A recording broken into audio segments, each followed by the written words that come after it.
Hey, what's going on, everybody? This is John J Gaming on the mic here, coming at you with a brand new episode of the South Louisiana Dynasty. We got the Season 1 off-season recap for you guys. Gonna look at some changes for our squad, as well as you can probably see on screen right now, we're gonna take a look over at the college football playoff. All three games, we're going to go ahead and take a quick peek to do some quick highlights for all three games here, as we got an interception. And look at this, West Carolina, they came in as the #1 seed in the college football playoff, and they're going to find themselves down 7-0 here early on.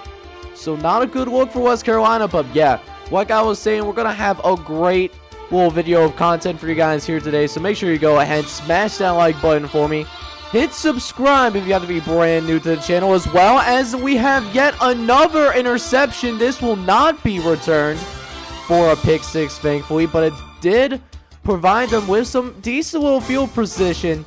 Unfortunately, they could not do anything with it. And when you're in a #4 seed, when you come in as an underdog, that is simply something that you have to go ahead and take advantage of at the end of the day, because this West Carolina offense, they come in undefeated.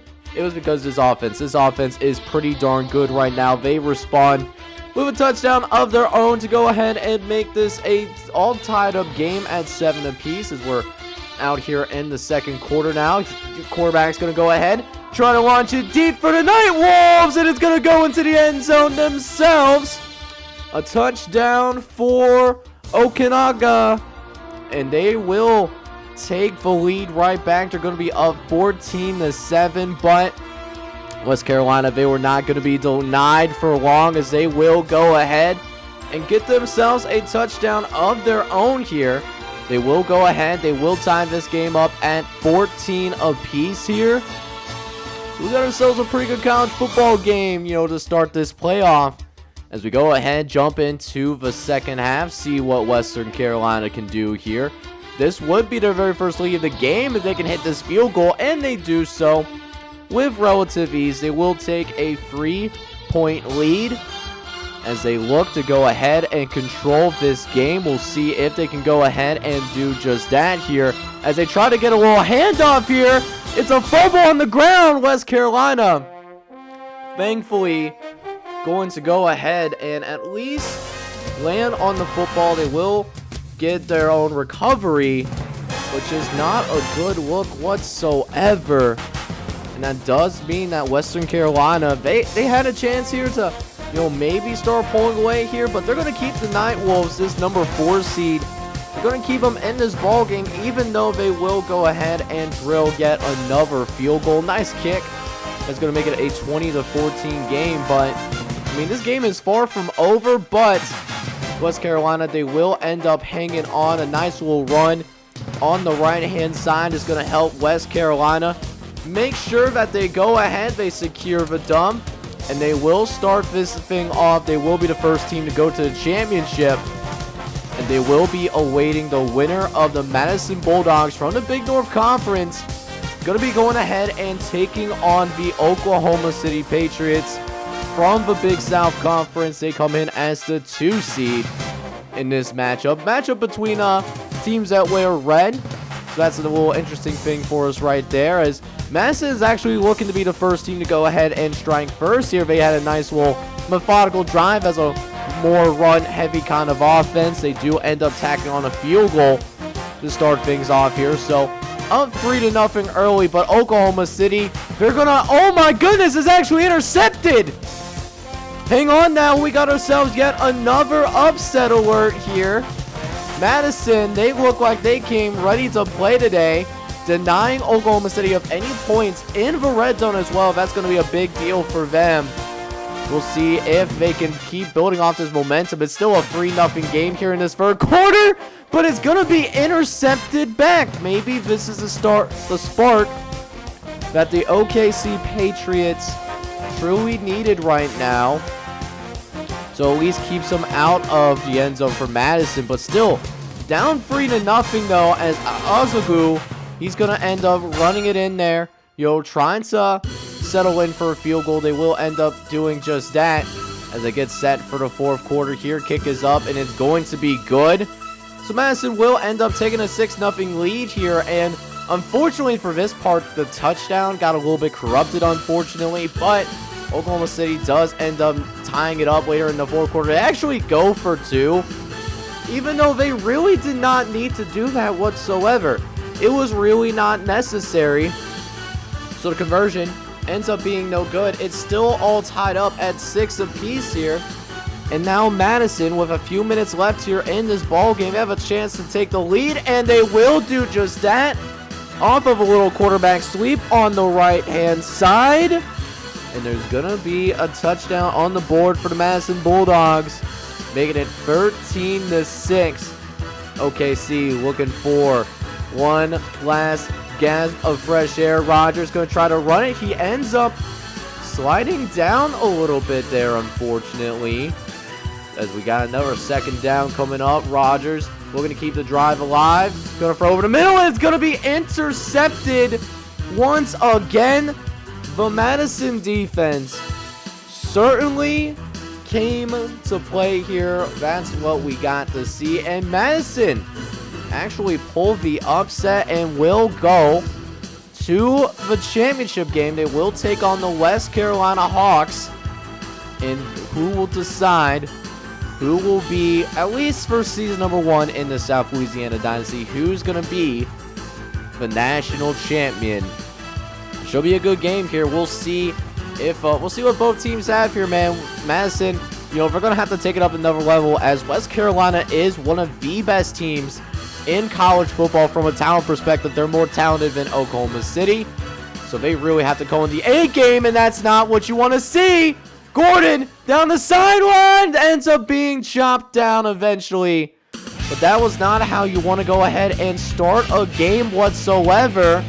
As they take advantage of the turnover, they are going to go ahead and punch it in the end zone. It's going to be a touchdown for the West Carolina Hawks.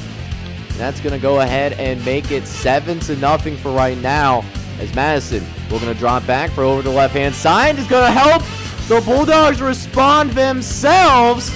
Get it into the end zone. Touchdown, Bulldogs. And this thing is all tied up all of a sudden. Madison, you know, they were a little bit rattled there in the first quarter, but, you know, did a really good job of calming themselves down, and now they do get to go ahead and enjoy their first lead of this ball game. A little bit of a field goal lead for right now. We'll see if they can go on and hold on to it before we go into the locker room, but how about this throw in the end zone, getting it out to Wolf in double coverage too, doing a great job with the fade route in the corner. It's another touchdown. West Carolina will go into the second half with a 14-10 lead. But Madison does end up getting the ball here. Wait a minute. No, it's actually 45 seconds. I thought it was second half for whatever reason. And Madison is going to be the team that is going to end up going ahead and take it all the way to the end zone. Touchdown, Madison. And the Bulldogs, they're actually going to be the ones that look like are going to go into this second half with a 17-14 lead. We have definitely been blessed with some really close, some really tight games here. As we got third and goal now, Peterson going to drop back the pass. He's going to go ahead and run this thing into the end zone. Touchdown, West Carolina. And the Hawks strike back 20-17. They actually tried to go for 2. They really didn't need to there, but I mean, they still at least end up with the lead. But Madison, at this point, they only need a field goal. The interception's a little bit disheartening, but there is still plenty of football left to play here. You just got to make sure you go ahead and keep this thing at a one-possession game, which Madison does end up doing at the very least. So field goal is good. It helps extend the lead a little bit, but Madison, with a chance to potentially win the national championship game, got 40 seconds left here in this fourth quarter to decide the national championship, and it's going to be intercepted. What a disheartening interception, and West Carolina will actually win the national championship here in season number 1. So it was some pretty exciting playoff action that we did get to see. Kind of get a glimpse of what needs to happen for us, to reach that next level, to be a, college football playoff caliber program in the future. But in the meantime, though, let's go ahead and take a look at our recruiting class right now. And we brought in a lot of pretty solid recruits, actually. For the most part, did end up bringing in some good 3-star guys. I'm really excited about Miles Bishop. I'm also really excited about Aaron McBride. He's going to bring some good height, and burner too, 4.45 40-yard dash, guy that could definitely, run pretty well. Same thing with Aldrich Chubb, also from Louisiana, 4.51, A- grade, so seems to be like a pretty talented guy overall. But as I'm scrolling through all the guys that, are a part of our recruiting class, if there's any one of these players that you want to replace, on the South Louisiana football team, let me know down in the comments. I will have a template set up for you guys, so that you can replace them with your favorite player. Yeah, man, I can't wait to see what kind of submissions you guys have, to be a part of the South Louisiana football team. But yeah, man, let me know down in the comments. I would appreciate that. But because we were also able to go ahead and finish, with a 9-4 record, winning our conference championship, as well as the Sim Sports Gaming Bowl, we actually got quite a bit of training points to work with here. So we got 20 points to work with. This is how I'm going to break them out. One weakness that we did have was our passing attack. That kind of showed out in the few losses that we did end up having. So I'm putting a little bit more emphasis into our passing game, this upcoming offseason, and then putting a little bit more into game film. Want to make sure that our guys, have more intelligence, more general awareness, as well as more discipline. That will help us, avoid penalties over the course of the season, and also, be a little bit more aware of what's going on around them, maybe force some more turnovers on the defensive side of football. So after we get done with training results, this is actually what we're looking at with our current roster as of right now. Now, I have not made any adjustments as of yet, but we do have our first 80 overall players. We got Nate Ross. He's improved to an 80 overall, but he is a senior. We do also have Matt Looney, our sophomore tailback. He's going to take over, the main running back duties. He actually surpasses Derek Niang. So we'll see a little bit more Matt Looney here in season number 2. And then we also have Ben Blue, our kicker, who does also improve to 80 overall. And I'm excited, man. We're going to have a really good backfield tandem. We should be able to do a really good job of running this football moving forward. So that being said, the unfortunate thing for us, though, is that we have 73 players on this roster as of right now, but we only have 78 slots that we can work with. So that does mean that we have to go ahead and cut a few guys from our roster, unfortunately. So one of the things that I was thinking about doing is taking a look at our offensive line and see what's going on there, because we have a ton of offensive linemen. Right now, Daryl Sims, he's a senior from Walworth, Wisconsin, and I don't see him as a guy that would be starting on our team, unfortunately. So he will be the first person that is going to go ahead and get cut here, because we don't have a use for him on our roster, so he's gonna have to go. Another person that will get cut from our team from the get-go is Andy Bowens. He's a 61 overall, 6 foot 275 pounds, from Petersburg, Virginia. Again, another guy that's really buried on our depth chart right now. I try not to get rid of our freshmen or anything like that, but Andy Bowens is gonna also get cut here as well. And then at defensive back, I'm looking around to see, what kind of defensive backs are available right now. We have a 60 overall guy that's a senior from Munford, Alabama. Sure, it'd be a pretty cool guy to be around, but Artie Johnson just isn't going to get that much run. He's also in a similar situation. He's going to be buried on this depth chart as well. So we're actually going to cut Artie Johnson as well. So that's the cuts that I do want to make from the get-go. So then, even with those cuts that we made, we still have 2 more cuts that we need to do. And I'm looking back at our offensive line. We have a ton of offensive linemen, right? And I I'm looking at our roster right now. Mark Block. Yes, he is a freshman. I typically, at least in maximum football, do not like to cut freshmen necessarily. But at the same time, though, he's only a 54 overall. He's not that good whatsoever. So that's going to be another person that we're going to go ahead and cut from the get-go. And that leaves with one more cut that I want to make. I'm looking around, maybe taking a look at our linebacking core to see what's up, seeing what's available to be cut. And right now we got a 60 overall guy, Ido Jordan. Again, a senior guy, probably won't play much. Gonna go with a little bit more of a youth movement. He's not gonna really play anyways, so we're gonna go ahead and let him get cut as well. So now that we do go ahead and get our final 68-man roster here for season number 2 set up and good to go, let's go ahead and take a look at the red shirts that we're going to be rocking with. We do have one of the red shirts we're going to have is Luke Biven, hometown guy, but just not ready to start just quite yet here. I mean, there's a lot of guys that are ahead of him, on this depth chart, and I mean, it'll at least be a couple years before he even goes ahead and sees the field anyway, so we'll go ahead and redshirt him there. Another thing that I also did is we have a more veteran offensive line, so we don't need our freshmen to step up quite yet.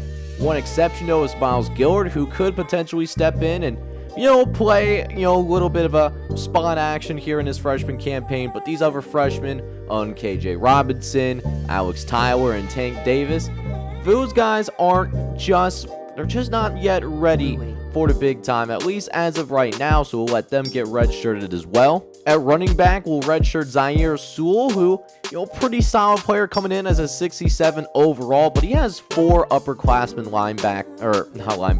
running backs ahead of him right now. So Zaire Sewell, who'll sit behind those, those top dogs for a little bit, just get some experience, all that good stuff before we put him in, in the future.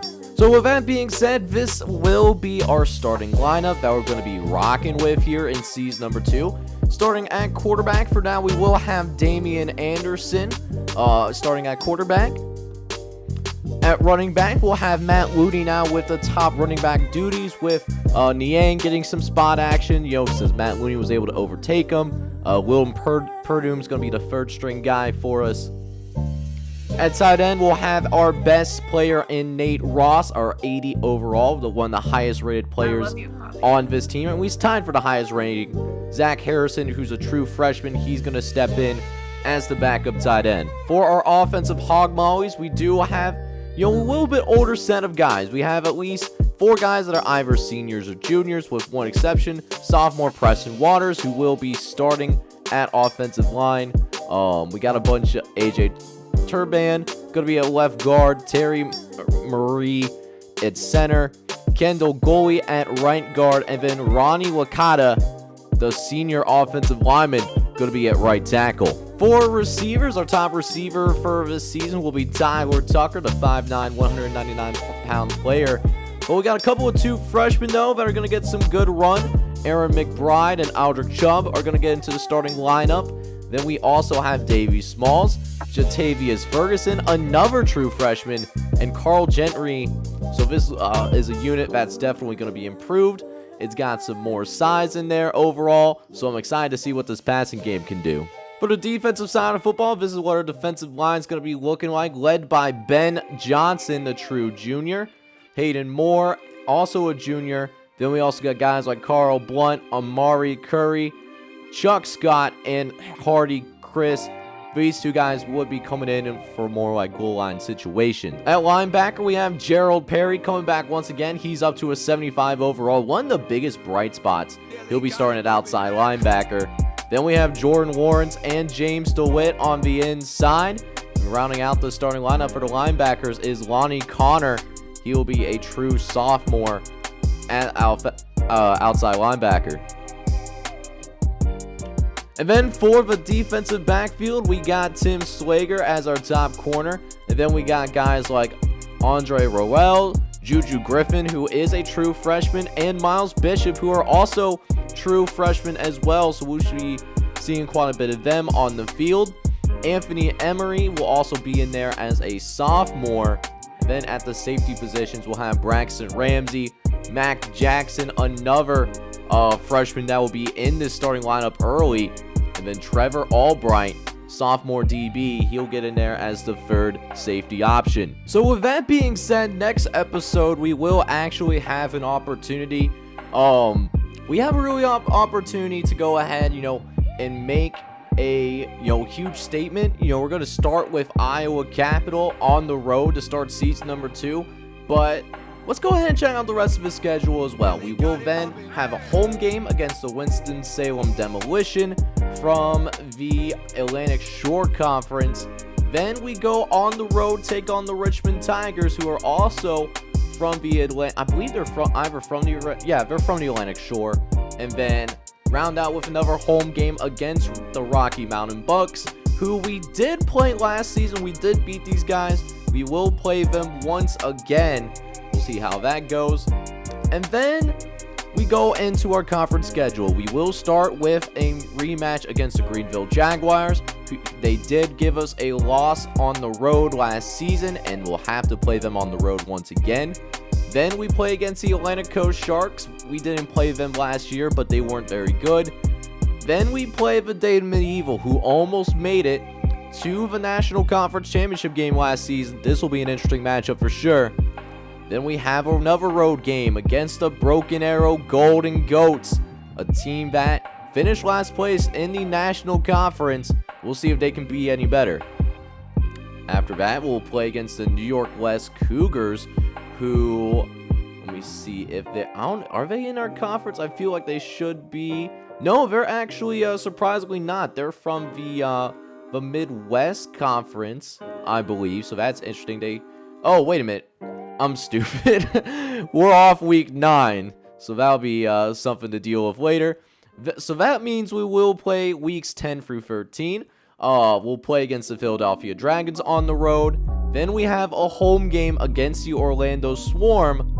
Follow that up with the Dallas Roosters, who we played really well against last season, beat these guys in season 1, and then round it out with our rival, the North Louisiana Eagles, as our final game of the regular season. So with that being said, next episode we will play our game against Iowa Capital, but I will also show you my recruiting board that I'm going to be rocking with in season 2, as well as introduce the couple of custom prospects that have been submitted. We'll give an introduction to all of them as well, so should be a good one. If you enjoyed this content, do me a favor and go ahead and smash that like button for me. Hit me up down in the comments with maybe some general stuff about this series, as well as your custom recruit if you want to have one of those. With that being said, this is John J. Gave It on the Mic signing off. I'm hoping you're all out there having a good one. Take care, everybody.